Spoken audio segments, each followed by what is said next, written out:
நம்ம முன்னோர்கள் எந்த அளவுக்கு வீரமானவங்க அப்படிங்கிறதுக்கு அப்போ நடந்த போர்களே சாட்சி. ராஜாக்கள் காலகட்டத்துல ஆரம்பிச்ச போரானது இப்பவும் சில நாடுகள்ல தொடர்ந்துகிட்டு தான் இருக்கு. ஒவ்வொரு போரிலையுமே ஆயுதங்கள் முக்கிய பங்கு வகிக்குது. ஒவ்வொரு நாடுமே ரொம்பவே சக்தி வாய்ந்த ஆயுதங்களை இப்பவும் உருவாக்கிட்டே தான் இருக்காங்க. இப்பவே இப்படின்னா டெக்னாலஜி எதுவுமே இல்லாத ராஜாக்கள் காலகட்டத்துல எவ்வளவு வித்தியாசமான உறுதியான ஆயுதங்கள்ல அவங்க பயன்படுத்தி இருப்பாங்க. அப்படிப்பட்ட பழமையான ஆயுதங்களை பத்தி தான் இந்த வீடியோல ஃபுல்லா பார்க்க போறோம். சோ வாங்க வீடியோக்குள்ள போகலாம். ஆர்கிமெடி ஹீட் ரே அந்த காலகட்டத்துல அதிகமா கப்பல்கள்ல தான் ஒரு நாட்டுல இருந்து இன்னொரு நாட்டுக்கு போவாங்களாம். இதனாலேயே ரொமானியர்கள் சாதாரண கண்ணாடியை வச்சு ஆர்கிமெடி ஹீட் ரேங்கிற இந்த ஆயுதத்தை உருவாக்கி இருக்காங்க. எதிரிகளுடைய கப்பல்கள் வரும்போது சூரிய ஒளியை இந்த கண்ணாடி மூலமா கப்பல் மேல தொடர்ந்து அடிச்சு கப்பல்களை தீ பிடிச்சு எரிய வச்சிருக்காங்க. இதுக்கு அடுத்ததா பாத்தீங்கன்னா கிளே ஆஃப் ஆர்கிமெட்ஸ்ங்கிற ஆயுதத்தை பயன்படுத்தி கோட்டை சுவருக்கு பக்கத்துல வர்ற கப்பல்களை உடைக்கவும் செஞ்சிருக்காங்க. இதுல இருக்க ஆங்கர் தண்ணிக்கடியில ரெடியா இருக்குமா. கப்பல் பக்கத்துல வந்த உடனே இதனுடைய கைத்தை கட் பண்ணி கப்பலை தூக்கி மறுபடியும் ஸ்பீடா தண்ணிக்குள்ள போட்டு கப்பலை உடைக்கவும் செஞ்சிருக்காங்க.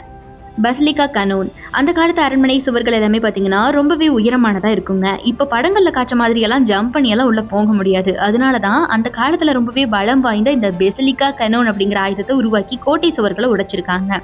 இது 40 டன் வெயிட்டுக்கும் மேல இருக்குமா. இதனால இதை தனித்தனி பீஸா எடுத்துட்டு போய் ஒன்னா சேர்த்து எதிரிகளுடைய பலம் வாய்ந்த கோட்டைகளை உடைச்சு தள்ளி இருக்காங்கன்னா பாத்துக்கோங்களேன். பிரான்ஸ் ஹெல்ம் 1530 பிரான்ஸ் ஜெர்மனிக்கு எதிராக பயன்படுத்தின ஒரு மோசமான ஆயுதம் தான் பிரான்ஸ் ஹெல்ம்னு சொல்லப்படுற விலங்குகள் பாம். இவங்க கொஞ்சம் கூட இறக்கமே இல்லாம பூனைகள் மேலேயும் பறவைகள் மேலேயும் பாம்ஸை கட்டிவிட்டு பிரான்ஸுடைய ஒரு கோட்டையையே மொத்தமா எரிச்சிருக்காங்க. ஆனா அந்த கோட்டையை எரிக்கிறதுக்காக அநியாயமா ஏகப்பட்ட பூனைகளுடைய முதுகுல பாமை கட்டிவிட்டு அந்த பூனைகளையும் சேர்த்து கொண்டு இருக்காங்க. ஸ்லிங் ஷாட் இதை தான் மனுஷன் முதலா யூஸ் பண்ணியிருக்கான் அப்படின்னு சொன்னா உங்களால நம்ப முடியுதா? இப்ப நம்ம யூஸ் பண்ற உண்டிகளுடைய ஆரம்ப கட்ட மாடல் தான் இது. இதுல மனிதர்கள் சின்ன சின்ன பறவைகளை அடிச்சு உணவா சாப்பிட ஆரம்பிச்சிருக்காங்க. இதை முதல்ல பயன்படுத்தினதை பாத்தீங்கன்னா தன்னுடைய உணவுக்காக மட்டும்தான். ஆனா அதுக்கப்புறம் மனிதர்கள் இதை வச்சே சண்டை போட்டுக்க ஆரம்பிச்சிருக்காங்க. இதை வச்சு கரெக்டா ஒரே அடியில எதிரிகளுடைய கண்ணை குருடாவே ஆக்கியிருக்காங்க அப்படின்னு சொன்னா கேட்க எவ்வளவு கொடூரமானதா இருக்கு. ஃபயர் ஸ்பியர் 10th செஞ்சுரியில சைனாக்காரங்க தான் இந்த ஆயுதத்தை உருவாக்கி இருக்காங்க. இந்த ஆயுதத்தை பார்க்கறதுக்கு சாதாரண ஒரு குச்சி மாதிரி தான் இருக்கும். இதுல வெடி மருந்தையும் அம்பையும் போட்டு சுட்டிருக்காங்க. யாருமே இதை பார்த்து பயப்படலையா ஆரம்பத்துல. ஆனா அதுக்கப்புறம் இதுக்குள்ள விஷ மருந்தை போட்டு சுட ஆரம்பிச்சிருக்காங்க. அந்த விஷ மருந்தானது எதிரிகளை கூட்டம் கூட்டமா அழிச்சு தள்ளி இருக்கு. அதுக்கப்புறம் தான் இதை பார்த்து எல்லாரும் நடுங்கவே ஆரம்பிச்சிருக்காங்களாம். உருமி 4th செஞ்சுரியிலேயே நம்ம இந்தியாவில் உருவான ரொம்பவும் பவர்ஃபுல்லான ஆயுதம் தாங்க இந்த உருமி. இந்த உரிமையை வேகமா சுத்தும் போது எதிரியால நம்ம கிட்ட கூட வர முடியாதான். அந்த காலத்துல இந்த மாதிரி வாள்களை மட்டும்தான் மற்ற நாடுகள் சண்டைக்கு பயன்படுத்திட்டு இருந்திருக்காங்க. ஆனா நம்ம இந்தியர்கள் தான் இரும்பையும் பித்தளையையும் மிக்ஸ் பண்ணி நல்லா வளையிற மாதிரி இந்த உரிமையை உருவாக்கி இருக்கோம். அந்த காலத்துல இருந்த வீரர்கள் எல்லாமே பாத்தீங்கன்னா அம்புகளை கூட தொலைக்காத அளவுக்கு பயங்கர வேகமா இந்த உரிமையை சுத்தி இருக்காங்க அப்படின்னு சொன்னா எவ்வளவு ஆச்சரியமா இருக்கு. இதை வேகமா சுத்தும் போது இதுல ஒரு அடி எதிரி மேல பட்டாலும் கூட அதே இடத்துல எதிரி காலியா.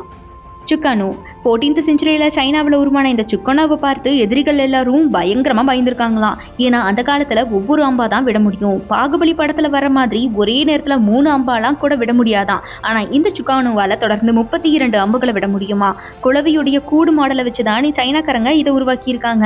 இதை பார்த்துட்டு கொரியாக்காரங்க வெடிமருந்துகளை வச்சு 15th செஞ்சுரியில ஒரே நேரத்துல 100 அம்புகளை விட்டு ஹவாச்சாங்கிற இந்த ஆயுதத்தை உருவாக்கி இருக்காங்க. இந்த ஆயுதத்தை பார்த்து அந்த காலத்துல நிறைய பேர் ரொம்பவே பயப்பட ஆரம்பிச்சாங்களாம். இந்த ஆயுதத்தை பயன்படுத்தி கொரியா ஒரு முறை ஜப்பானையே தோக்கடிச்சிருக்காங்களாம். லேத்தன் ஷீல்ட் 16th செஞ்சுரியில யூரோப்ல தான் இந்த லேத்தன் ஷீல்டை உருவாக்கி இருக்காங்க. அந்த காலத்திலேயே இந்த ஷீல்டுக்குள்ள இருந்து இந்த மாதிரி ஆட்டோமேட்டிக்கா கத்தி வெளியில வர மாதிரி செட் பண்ணி இருந்திருக்காங்க. இந்த ஷீல்ட்ல எல்லா பக்கமுமே கத்தி இருக்கிறதுனால இந்த ஷீல்டை வச்சு சண்டை போடும்போது எதிரிகளை ஈஸியா சாகடிக்க முடிஞ்சிருக்கு. இதனாலேயே பாத்தீங்கன்னா அந்த காலத்துல இந்த ஷீல்டை பார்த்து எதிரிகள் பயந்து ஓடி இருக்காங்க. இதோட ஃபுல் ஷீல்டை போட்டுக்கும் போது எதிரிகளால நம்மளை குத்தவே முடியாதான். இப்ப வரைக்குமே நிறைய பேர் இந்த ஷீல்டை வச்சு சண்டை போட்டு ட்ரைனிங்லாம் எடுத்துட்டு இருக்காங்களாம். ஸோ ஓகே கைஸ், இப்போ நம்ம பார்த்த ராஜா காலத்து பழமையான ஆயுதங்களை பத்தி நீங்க என்ன நினைக்கிறீங்க? உங்களுக்கு இந்த ஆயுதம் ரொம்ப பிடிச்சது அப்படிங்கிறத மறக்காம கமெண்ட் பாக்ஸ்ல கமெண்ட் பண்ணிடுங்க. இந்த வீடியோ பிடிச்சிருந்தா லைக் பண்ணிக்கோங்க. மறக்காம நம்ம அறம் யாத்ரிகள் சேனலை சப்ஸ்கிரைப் பண்ணி சப்போர்ட் பண்ணுங்க.